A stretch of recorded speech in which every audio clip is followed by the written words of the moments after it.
विधानसभेच्या निवडणुकीला अजून 1.5-2 महिन्याचा टाईम आहे. त्या विधानसभेच्या निवडणुकीच्या वेळेस सामोरं जात असताना काही होऊ शकतं, काही म्हणजे काही. त्याच्यावर आत्ता लगेच भाष्य करण्यात काय अर्थ आहे का?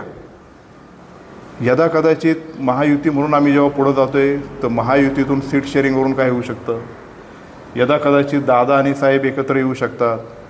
म्हणून त्याच्यावर मी एक छोटा घटक आहे. मी फक्त 288 पैकी जुन्नर तालुक्याचा एक लोकप्रतिनिधी आहे आणि म्हणून पुढं जात असताना काय होईल आता मी कसं काय सांगू शकतो. आज काय चर्चा झाली पवार साहेबांबरोबर, आज काय चर्चा झाली? पाऊस काय अजून एवढा पडलेला नाही.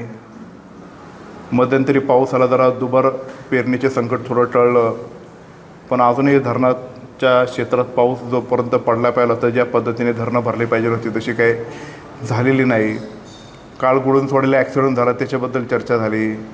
त्याच्यावर काय काय उपाययोजना करायच्या ते खासदार साहेबांनी आम्ही साधक बाधक चर्चा करून साहेबांना थोडंसं ब्रीफ केलं.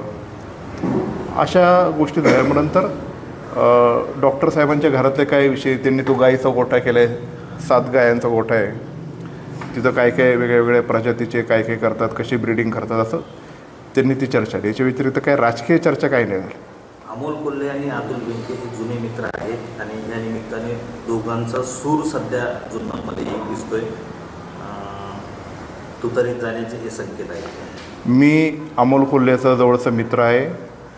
मित्र होतो आणि मित्रच राहणार. याच्यामध्ये कुठल्याही प्रकारचा राजकीय अर्थ काढण्याची गरज नाही.